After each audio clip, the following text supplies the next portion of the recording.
The echoes of the Great Depression offered few comforts to the residents clustered densely in the northern stretch of Manhattan.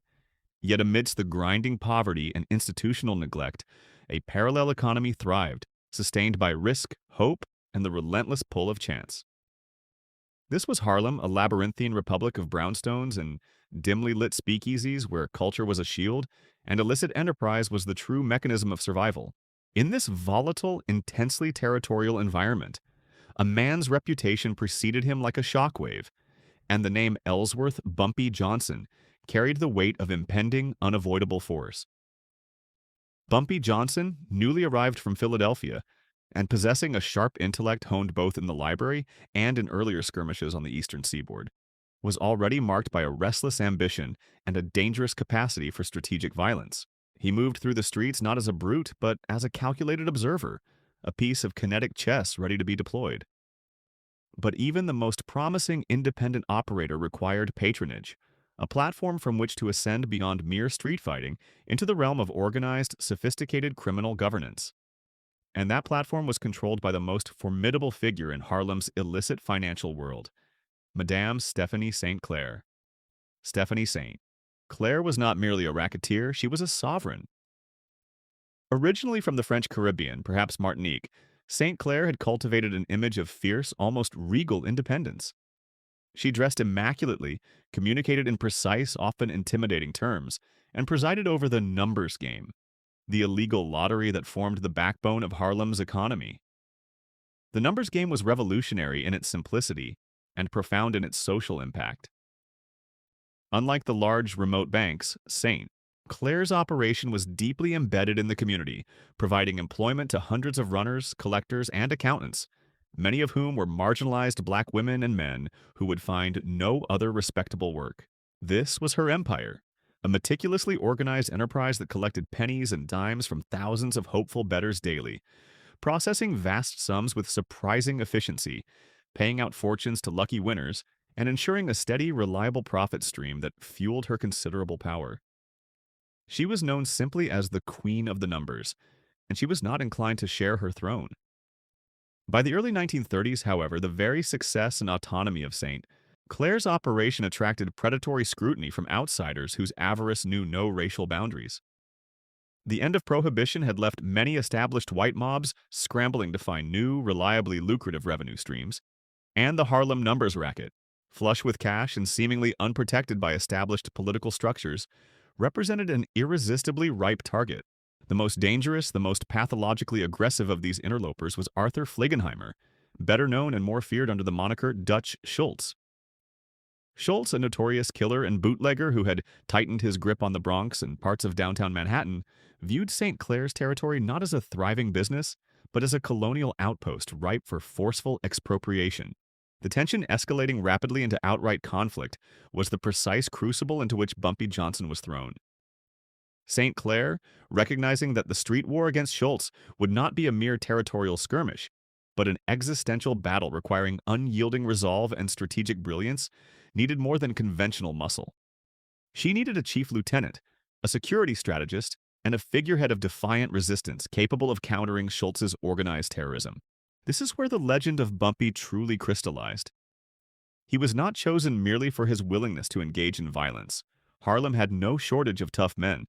He was chosen for his mind. Bumpy possessed a unique blend of street pragmatism and intellectual discipline.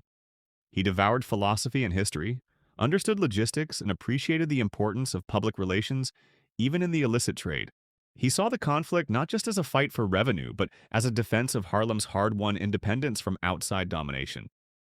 This perspective aligned perfectly with St. Clair's own fiercely guarded autonomy. Bumpy's initial task was to transform St. Clair's defense into an active, unforgiving counteroffensive. Schultz's strategy was simple: intimidation and disruption. His thugs, often large Irish or Italian men operating brazenly outside their traditional zones, would target the vulnerable points of the numbers racket: the runners, the drop points, and the controllers. They burned collection spots, violently assaulted collectors, and systematically attempted to inject paralyzing fear into the community, aiming to make betting with St. Clair too dangerous to contemplate. Bumpy responded with calculated, swift retaliation, demonstrating a pattern interrupt that startled Schultz's organization. Instead of large, predictable clashes, Bumpy employed guerrilla tactics. He utilized his deep understanding of Harlem's geography and population to set up specialized, highly mobile protection units. These units, comprised of men fiercely loyal to St. Clair and the principle of local control, intercepted Schultz's aggressors far from the central operations. Bumpy implemented a strict rule. Retaliation must be precise, visible, and possess a deterrent effect far greater than the force applied. He didn't just meet violence with violence, he met logistical attack with logistical counterattack. When Schultz's men targeted a drop-off point, Bumpy swiftly identified the routes they used and orchestrated ambushes that were not designed merely to injure but to utterly demoralize the aggressors. The stories of these encounters spread like wildfire, not just reports of shootings, but of meticulously planned traps, of Schultz's men being systematically stripped of their weapons and dignity, sometimes even humiliated publicly before being released as stark warnings. This street war, often dubbed the Harlem Numbers War, dragged on for months, transforming Bumpy Johnson from an ambitious newcomer into St. Clair's undisputed strongman and principal field commander. The sheer audacity of a black-led organization fighting the mighty Dutch Schultz machine to a standstill captivated and terrified the city. St. Clair provided the strategic funding, the political cover, and the unwavering morale. Bumpy executed the vision, refining the techniques of urban warfare and counter-espionage. The intensity of the conflict elevated the stakes far beyond money. It became a public spectacle of racial and territorial pride. St. Clair, utilizing her connections with the black press, ensured that the narrative presented was one of a courageous community fighting against white oppression. Bumpy, meanwhile, perfected the art of strategic silence, allowing his actions to speak for him. One particularly telling sequence involved Schultz attempting to flood the market with counterfeit numbers slips, a move designed to confuse bettors and destabilize St. Clair's accounting system. Bumpy's response was immediate and multi-layered. First, he secured all printers and distributors known to St. Clair, ensuring quality control. Second, and more brutally effective, he identified and targeted the middlemen responsible for distributing the fake slips, subjecting them to such severe punishment that the network disintegrated overnight. This episode cemented Bumpy's reputation. He was not just a fighter, he was an intellectual general capable of safeguarding the entire economic architecture of the racket. This wasn't just protection, it was a symbiosis, a necessary melding of two distinct forms of power. St. Clair was the institutional authority, the queen whose very presence legitimized the illegal enterprise within the community. Bumpy was the physical manifestation of her defiance, the tactical genius who could ensure the queen's decrees were executed in the hostile landscape of the streets. Their alliance was unbreakable because it was founded on mutual necessity and shared ambition, and it positioned them against a common deadly enemy. The ability of Bumpy Johnson to command loyalty, coordinate complex operations, and inflict damage disproportionate to his manpower base was the singular factor that prevented the complete collapse and colonization of Harlem's numbers business.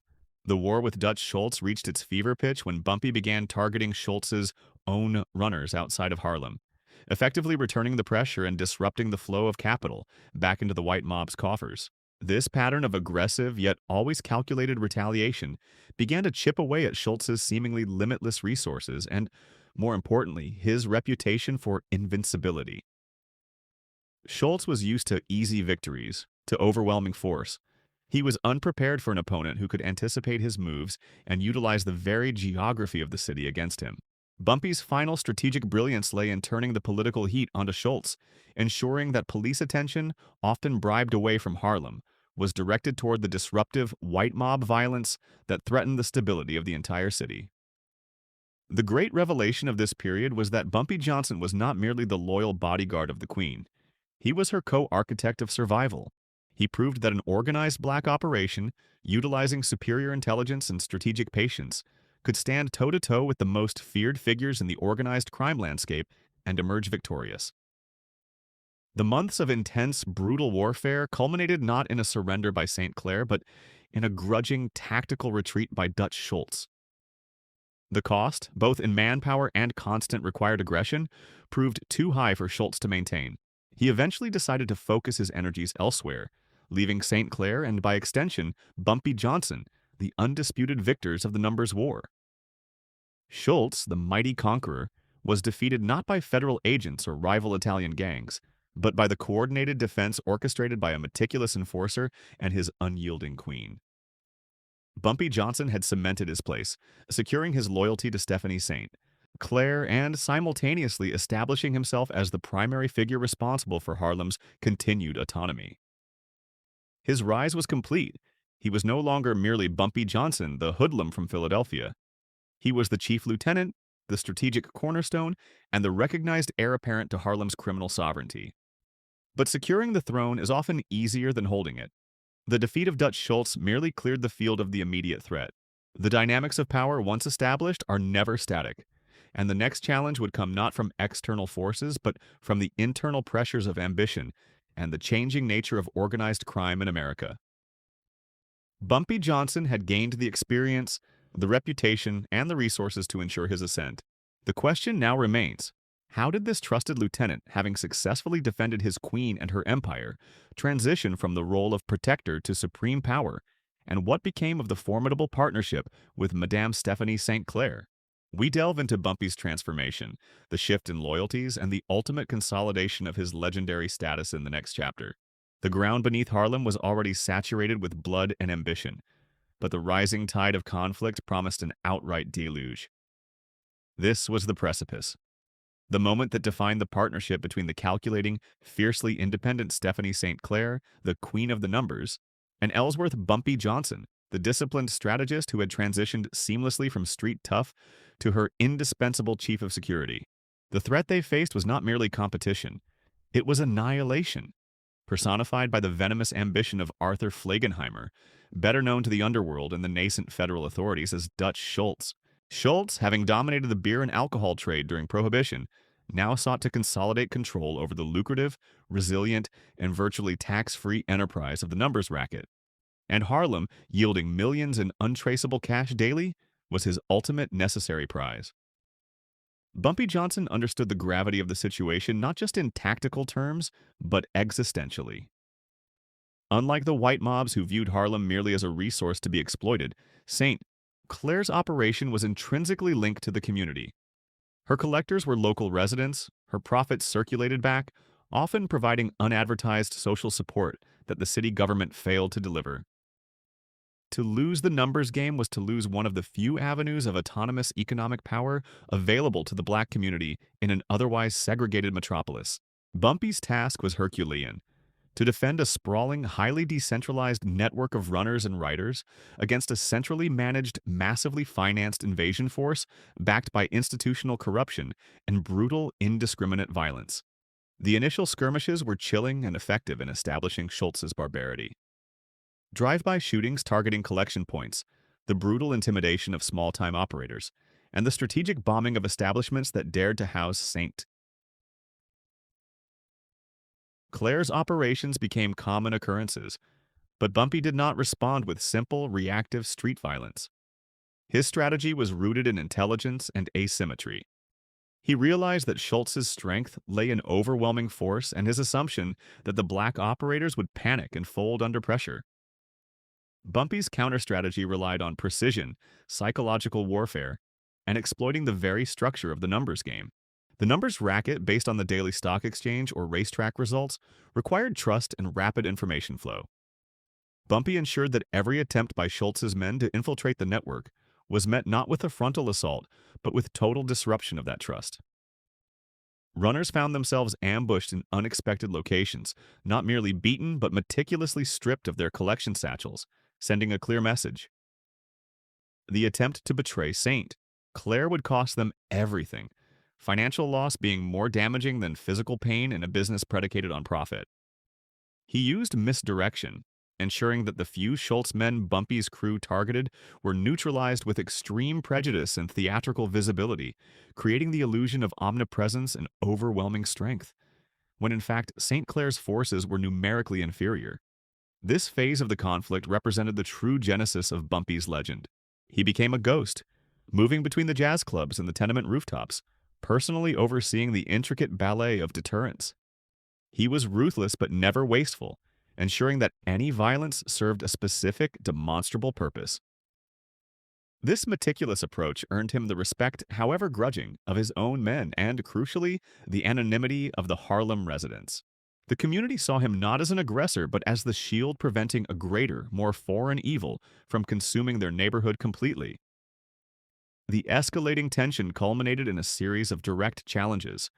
Schultz, frustrated by the lack of capitulation and the continued defiance of Madame St. Clair, who famously refused to hide, utilizing her fiery rhetoric and elegant bearing to rally public opinion, began targeting Bumpy specifically. Bumpy was forced to live almost entirely off the grid, constantly changing safe houses, relying on an internal network of lookouts, far superior to the compromised police force. The sheer pressure exerted by Schultz required Bumpy to elevate his game from mere street enforcement to high-level strategic planning, a role he embraced, utilizing his keen analytical mind and voracious reading habits to stay ahead of the brute force attempts against him. It was in this crucible of violence and intelligence that the partnership reached its zenith. St. Clair provided the high-level legal shield and public relations pressure. She continued to write scathing, personalized letters to the mayor, the police commissioner, and the press, often signing them as the Queen, explicitly detailing the corruption enabling Schultz's rampage. These letters served as an invaluable pattern interrupt, transforming the internal gang war into a public spectacle of institutional failure, forcing authorities to pay lip service to cleaning up the streets. Bumpy, meanwhile, managed the subterranean war. He was the executioner of St. Clair's strategic vision, ensuring that every time Schultz sent a message through violence, Bumpy sent one back through disciplined surgical retaliation. The secret weapon, the open loop that finally begins to close here, was Bumpy's ability to capitalize on Schultz's arrogance and overextension. Schultz was fighting wars on multiple fronts, against Harlem, against the established Italian mafia families who viewed his unchecked expansion with alarm, and increasingly against federal prosecutor Thomas Dewey, who was building a massive tax evasion case against him. Bumpy and St. Clair realized their best defense was making Harlem too costly, too politically complicated, and too dangerous for Schultz to maintain. The targeted attacks on Schultz's runners were designed not to kill, but to steal money and records, further complicating his illicit bookkeeping and exposing vulnerabilities to federal investigators.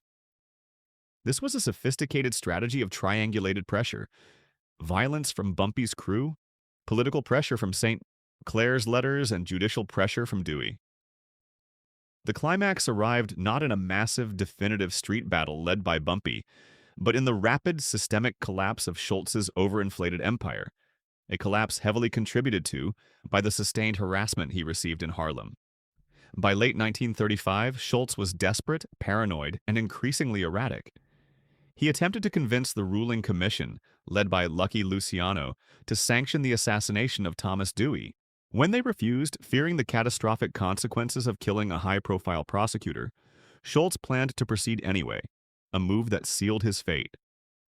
The commission, realizing Schultz was an uncontrollable liability whose actions threatened to bring the full weight of the federal government down upon all organized crime, sanctioned his removal. On October 23, 1935, Dutch Schultz was gunned down in the Palace Chop House in Newark, New Jersey, by hitmen employed by Murder, Inc. The collective sigh of relief in Harlem was palpable, but the immediate result was a power vacuum that Bumpy was uniquely positioned to fill. This closure of the Schultz loop did not end the conflict, but merely changed the antagonists. Bumpy Johnson, the quiet, scholarly lieutenant who had just outlasted one of the most feared mobsters in America, was now the heir apparent to the Harlem numbers racket. Stephanie St. Clair, recognizing the changing landscape and the exhaustion of the war, began her strategic retreat. She had won the war against Schultz, but the battle to maintain absolute control against the burgeoning power of the unified Italian-American mafia was one she had no appetite for. She had established her authority and proved her strength. Now was the time for transition. This transition marks the final defining moment of the partnership.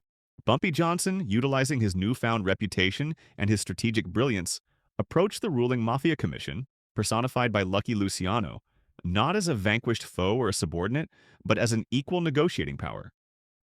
He did not ask permission, he asserted control. Bumpy argued successfully that the Harlem numbers game was too unique, too sensitive, and too community-dependent for the white mobs to operate efficiently without generating massive internal resistance and political exposure. He proposed a highly profitable symbiotic relationship. Bumpy would control the day-to-day operations in Harlem, ensuring peace, profit, and the non-interference of the local authorities, who were still terrified of the specter of another race war fueled by external mob interference. In exchange, Bumpy would pay a hefty weekly tribute, a tax for the right to operate, to the commission. This negotiation, conducted with Luciano and Meyer Lansky, was the ultimate payoff for Bumpy's years of loyalty and tactical resilience. He secured a level of autonomy virtually unheard of for an independent operator, especially one of color, operating within the territory claimed by the dominant national crime syndicate. He was not a capo or a soldier. He was an economic sovereign operating under a protective umbrella. Stephanie Saint. Clair formally ceded operational control to Bumpy, retiring from the constant high-stakes exposure of the numbers war. Her final symbolic act was to send a telegram upon Schultz's death, famously stating, "As ye sow, so shall ye reap." Bumpy Johnson inherited the entire structure, transforming St. Clair's grassroots operation into a sleek, streamlined, and politically protected empire. Bumpy's subsequent reign as the godfather of Harlem was a direct evolution of the lessons learned under St. Clair. He maintained the discipline and the intellectual approach to crime, avoiding the flashy, self-destructive violence that consumed men like Schultz. He was known for his philanthropy within the community, often paying rent or covering medical bills for those in need, simultaneously cementing his power base and reinforcing the idea that the numbers racket under his control was a source of stability rather than chaos.